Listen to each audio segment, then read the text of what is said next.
Yeah, yeah. Peace, brother. What's up, man? What's good? Thank you so much for joining me tonight. Yo, thanks for having me, man. You could be it.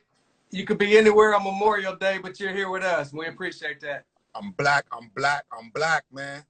Black with y'all. Black with y'all. Thank you so much. Yo, thank you. Thank you. We're gonna let some people log on, but before we get into a little history and what you're doing now, can you tell me how you've been staying busy during these quarantine times?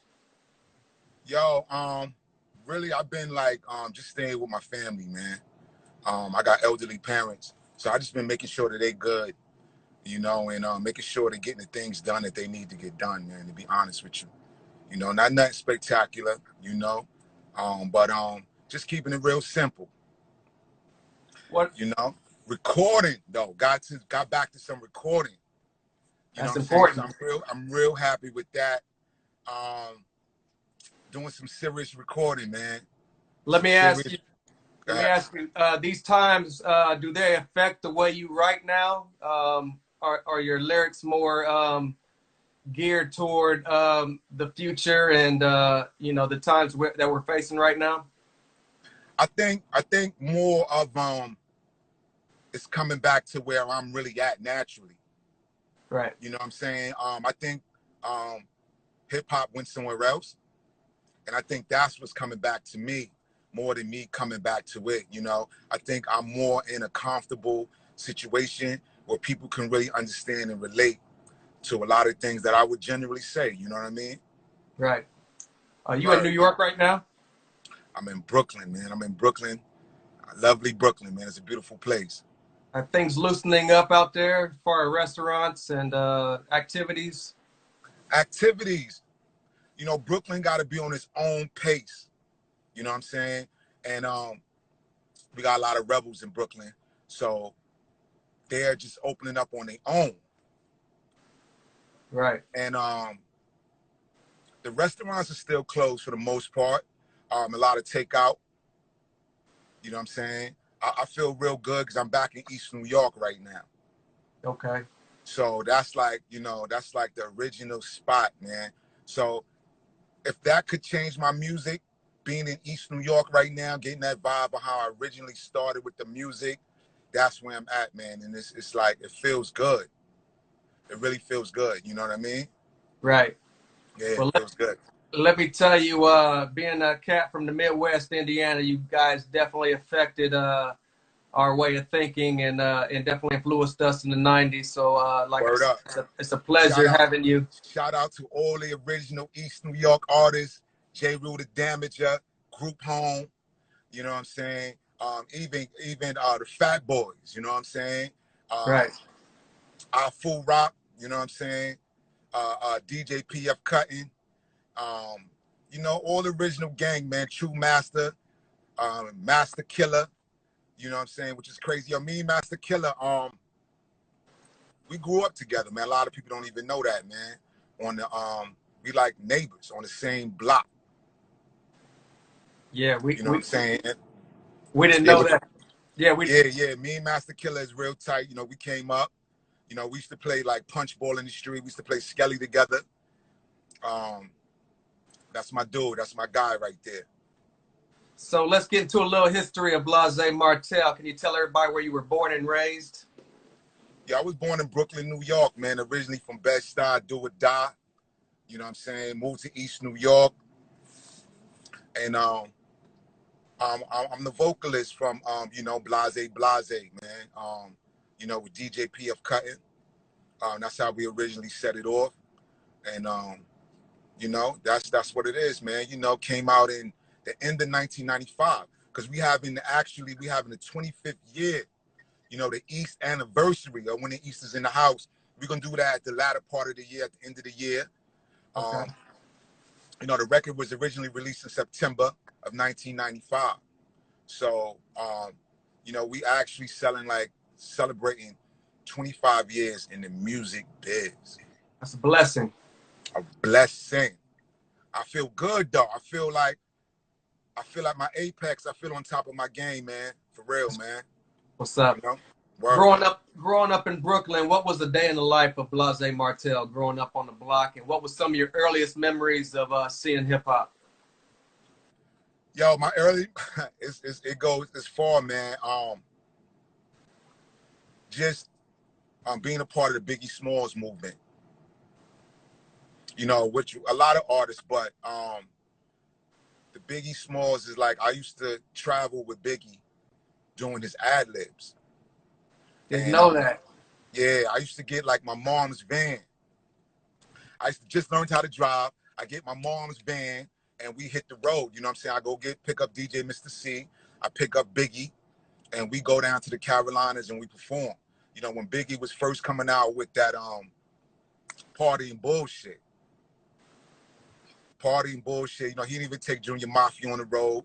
He had me, he had some of his crew from Clinton Hills, Bed-Stuy, and he had me and DJ Mr. C, man. You know what I'm saying? It was crazy. He had his DJ too, man, which was crazy. A lot of people don't know his original DJ. You know what I'm saying? And that's my man. And also with D-Rock. D-Rock is like one of his best boys. And Right. you know, we should just hit the road, man, and do us, man. Take it So back that was real influential because, you know, on that journey we experienced so much on that journey. You know, it was just episode after episode, getting stopped by the police on the highway, and you know, I'm in my mom's car, van, and it's smoked out. Biggie and his crew smoking in the van, police pulling us over. You know what I'm saying? I didn't have my ID on me. I go to the back of to get my stuff out of the suitcase in the back of the van. 40s are falling on the ground on the Jersey Turnpike. It's crazy that, you know, the trooper like, yo, what is this? And you know, we was able to make it out of that, but it was just crazy at a young age to have that experience of just being like seeing how influential hip hop is. Because at the time, Mr. C was like, yo, I'm Big Daddy Kane's DJ, man. And the officer would be like, oh, okay, I respect that. And then he would talk to Mr. C for a while and they would let us go, man. It was like so many encounters like that I was like, this is what I really want to do. You know, I want to do hip hop. I want to be influential like that, you know? Right. At what moment did you pick up the pad and pen and, you know that you were wanting to be a part of hip hop? I mean, at that point, I was always writing since I was like 10 years old. Right. You know, at a young age, you know, I had a sister that was an MC and I had an older brother, you know, rest in peace, Steve. You know what I'm saying? I had a sister, her name was Sin-seer. So she used to rap in school. You know what I'm saying? She was that whole 80s crew with the big gold chains and that whole movement, the crazy Adidas. And she used to rap, and I was just influenced by that. So I was doing music, but I didn't really know about the music business. I was just recording, and I was just like doing a lot of writing and recording music. My first studio session, I had went to the studio called 1212 in Queens. And that's when I met the incredible Paul C. Can you speak on that? Can you speak on that a little bit? Yo, yeah, Paul C was it was incredible, man. Paul C was like, he got what he felt about my work was my voice. You know what I'm saying? He had a lot of confidence in me. And he really felt that it was gonna be something special. He really showed me a lot about his mixing. I sit on a lot of his sessions when he was mixing Rakim, when he was mixing Super Lover C and Casanova Rudd. So we're talking about 89? Right. Okay. Right. Yeah. So, you know, me getting introduced to the studio, I just lucked out, man. I just lucked out and ran into Paul C at 1212 Studios in Queens. And he just put me on the right track, make sure that sonically that I can really he gave me a school in sonically, make sure that I was like on point with the mixing and with, you know, making sure my sounds are good. Right. You know what I'm saying? And then, you know, mixing that with PF Cutting, it was over, man. You know, when I got with PF Cutting and what he do, it was just like the chemistry was crazy. What was it like cutting your first 12-inch clean and sober? On a major release, Yeah. that was incredible. That was incredible because when we got it going, it was like we was gonna do it with the company. Then they was like, nah, we ain't messing with y'all. So what we did was we took it to a few other places, and we had people having like a bidding war. You know what I'm saying? We took it to a few other places. The Tommy Boy, the Def Jam. This is Clean and Sober? It's Clean and Sober? No. Clean and Sober was actually like an independent release. Okay. Yeah, that was an independent. That was when I was really working on the brand of Out Loud. Okay. Yeah, with Clean and Sober. That was like an independent thing. When we got our first major release, which was on Mercury. Right. It was that's when we had the bidding war. That's when we had actually got introduced to Mercury through Domingo, the producer. He's like a hip hop producer, and he got us up there, but they wasn't really serious. They didn't really want to do the deal as much as we had thought. So they kind of backed out of it. And then we kind of went around, got some other people interested in it. We had a lawyer named Micheline Levine. She kind of worked it around, got other people interested in it. And then that's when Mercury stepped up to the plate and was like, yeah, we're going to do this. What was on that demo that caught the attention and caused the bidding war? Can you remember what songs or what point that caused the bidding war? Yeah. We had Danger was one of them. But we had a few good nuggets on there, man. We had some nuggets, some unreleased stuff. I think we had Good Cop, Bad Cop off the Blah, Blah, Blah album. We had Good Cop, Bad Cop, and one or two other joints that might have been on that Blah, Blah, Blah album. Okay. So who was the bidding war between? It was Tommy Boy. It was Def Jam at the time. And I think Elektra. Major labels at the time. Right. So what made you guys go with Mercury? Mercury was really just like they didn't have too much hip hop on the label. You know what I'm saying? At the time, they just had like Ill and Out Scratch and some other stuff that wasn't really popping. But you know, they had like the Ill and Out Scratch coming off that success, and a lot of the other situations had a lot of different labels on it. So us not really being privy to what's a solid hip hop label, we went with something where we could get more attention, and that was Mercury. You know what I mean? Do you felt you got that attention with Mercury? Yeah, we got that attention. I think Mercury did the characteristical thing that Mercury do. They give you a lot of attention at first, and then they kind of like go into another dimension, man. They fall back.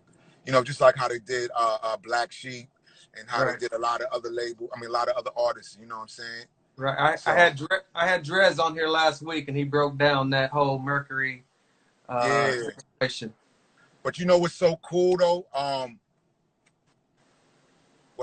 We started from that experience dealing with Mercury and dealing with all their characteristic flaws and everything. We got a new Mercury that was doing. That's what I started up with Ill and Out Scratch. You know what I'm saying? Shout out to Ill, shout out to Al. That's what we've been working on too, man. Me and Al just came off a crazy tour out in South America. That was like crazy. But we really was out there just putting the word out, letting people know, you know, hip hop is alive. You know, we working on a project. You know, we coming with some real shit, man. Right. Yeah. Can you take me back to the buzz that Danger created? What was that like in the streets and your peers, and what kind of buzz was that? I can't even put it into words, man. To be honest with you, I can't even put it into words. It was just like to have a boom bap record like that, just totally go top 40. You know what I'm saying? Totally just take over the Billboard charts was incredible, man. It was like, you know, what it did with the music business was incredible, but around the way, like in my neighborhood, it was just like East New York's anthem. You know what I'm saying? To this, you know, still to today, it's East New York's anthem. But just to give the people of my neighborhood, you know what I'm saying, that record that they can go into parties, they can go into any club, and they can be like, yo, oh my God, danger. You know what I'm saying? The East is in the house. Y'all already know what it is. You know what I'm saying? That whole feeling, that's everything. And that's what just, it just like, it gave us a forever feeling in these streets. You know what I'm saying? In East New York, it's just like, it's forever. You know, empowering the people, empowering my neighbors in East New York, empowering, you know, the young hip hoppers and, you know, everybody that's from East New York, Brooklyn. You know what I mean? You got to work with DJ Premier on the remix. What was that experience like? That was crazy because Premier was one of the people I was working with before the deal. You know, if you ever look on Gang Starr's first albums, you know, one come to mind right now. I was on Take Two and Pass on Gang Starr's album. You know, I'm the one that said, yeah, that says, yeah, pass that blunt, nigga. Yeah, that was you? Yeah, that was me. You hear it now, you hear my voice, you be like, oh, that's Blah. Oh, yeah. That was me. And one or two things too, Guru was rapping because back then I had like I had a white Volvo. I had a white Volvo with a burgundy rag top. So me and Guru went everywhere and that. And you know, with Premier, we was going everywhere. And you know, we go to shows. You know, we was that entourage that you used to see. I don't know if you ever seen Gang Starr back in the days that'd be like 50 deep. That was us. That's going into spots and, you know, really like giving Gang Starr that real Brooklyn, New York look, man. You know what I'm saying? That's what was going on. So with Premier, it was just like a given. You know, Premier was just like he didn't want to do the remix to that. He really didn't. He wanted to do some new music. Cause you know, we was but we just had so much momentum going with the Easters in the house that he said, yo, you know, whatever you want him to do, he was down. You know, he really blessed us. He really looked out. And it's crazy too with that track because like the original track was so hot that Premier track couldn't really get the light that it needed at the time. You know what I'm saying? But later on, people started like all over the world, they started hitting us up like, yo, this is dope. This is crazy. You know what I'm saying? So I think that was like a message to a lot of young artists. You can get what you want, but maybe not at the time you want it. You know, I always learned that lesson. Because that Premier track was hot from the start, but it's just that, you know, the original Danger was just on fire. It was hard to compete with that. It was hard to compete with that, yeah. So Danger's doing his thing, it's buzzing. How long did it take for you guys to complete the album from the time you signed until completing the album? Yo, it kind of took a while. There was a lot of fumbling of the ball with that. With the situation with the label, it was like that was the time when Mercury was getting taken over. So they was changing everything in Mercury. Then they, like all executives, and you know, they was changing, and they was going towards destroying the black department or the hip hop music. So that was like out the door. So we was like the last bunch to make it through with the black music department in Mercury. So it kind of made it a little crazy. You know, a lot of people think that it was us, you know what I'm saying? But it wasn't. It was the uncertainty. It was like, what's going on here? You know what I'm saying? That kind of put a little divide. But with the album, but we completed the album. The album was a banger. You know, it's like it's getting love to the day. You know, every time I perform a song from the album, people go nuts. It could be a song that wasn't even a 12. I mean, like a single. And you know, people will lose it. You know what I'm saying? Just from the sound alone. You know, coming out of D&D studio in the '90s, it was crazy, man. Can you tell us what those sessions were like making that album? Sessions was retarded, man. The sessions was yo, I mean, we used to just go in there and just, you know, imagine you having Premier in one room, you know, me and PF cutting, recording in another room, and you know, you having you know, Group Home there, you having like Jay-Z come through and, you know, do the stuff that he's doing. You having you know, everybody, man, everybody. I can't even like name all the people that have been to D&D, but you never know who you see. And